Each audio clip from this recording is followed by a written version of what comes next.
বনের মাঝখানে ছিল এক শান্তিপূর্ণ রাজ্য, পাখিদের রাজ্য। সেই রাজ্যের সবচেয়ে সুন্দর বাসিন্দা ছিল এক ময়ূর। তার নাম ছিল নীলকণ্ঠ। তার নীল পালক যখন সূর্যের আলোয় ঝলমল করে উঠত, তখন বনের প্রাণীরা অবাক হয়ে তাকিয়ে থাকত। ময়ূর নাচলে যেন আকাশের রং মাটিতে নেমে আসে।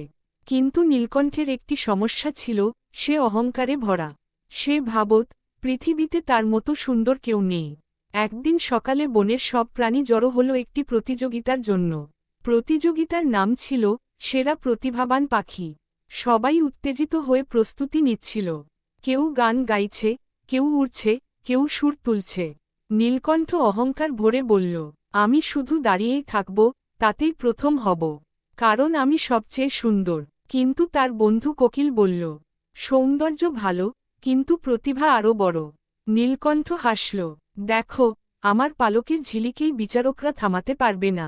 দিন এল প্রতিযোগিতার। প্রথমে গাইল কোকিল, তার সুরে বঞ্জুরে নীরবতা নেমে এলো। তারপর তোতা বলল কথাগুলো এমনভাবে যে সবাই হেসে উঠল। এরপর এল চিল, তার আকাশচুম্বী উড়াল দেখে সবার চোখ বড় হয়ে গেল। শেষে নাম ডাকল নীলকণ্ঠকে। সে ধীরে ধীরে মঞ্চে উঠল, পালক মেলে দাঁড়াল। সবাই তাকিয়ে থাকল, কিন্তু তারপর সে শুধু দাঁড়িয়ে রইল। কোনো গান নেই, কোনো নাচ নেই, কোনো বিশেষ কিছু নেই। বিচারক প্যাঁচা বলল, তোমার পালক সুন্দর, কিন্তু এখানে প্রতিভার প্রতিযোগিতা, সৌন্দর্য নয়। নীলকণ্ঠ লজ্জায় মাথা নিচু করল। তার অহংকার চূর্ণ হল। সে লজ্জায় ভাবল, আমি ভুল করেছি। শুধু সৌন্দর্য দিয়ে কিছুই হয় না। পরদিন সকালে সে কোকিলের কাছে গেল। তুমি কি আমাকে গান শিখাবে?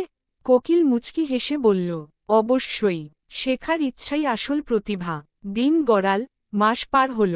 নীলকণ্ঠ অল্প অল্প করে গান শিখল, নাচের তাল শিখল।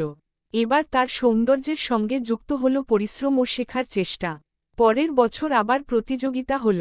এবার যখন নীলকণ্ঠ মঞ্চে উঠল, সে শুধু দাঁড়ায়নি, সে নাচল, গাইল আর তার পালক বাতাসে নাচিয়ে সবাইকে মুগ্ধ করল। বনের সব প্রাণী হাততালি দিল।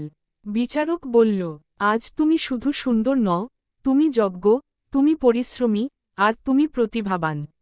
নীলকণ্ঠ মাথা উঁচু করে দাঁড়াল, কিন্তু এবার তার চোখে অহংকার নয়, গর্ব ও বিনয়।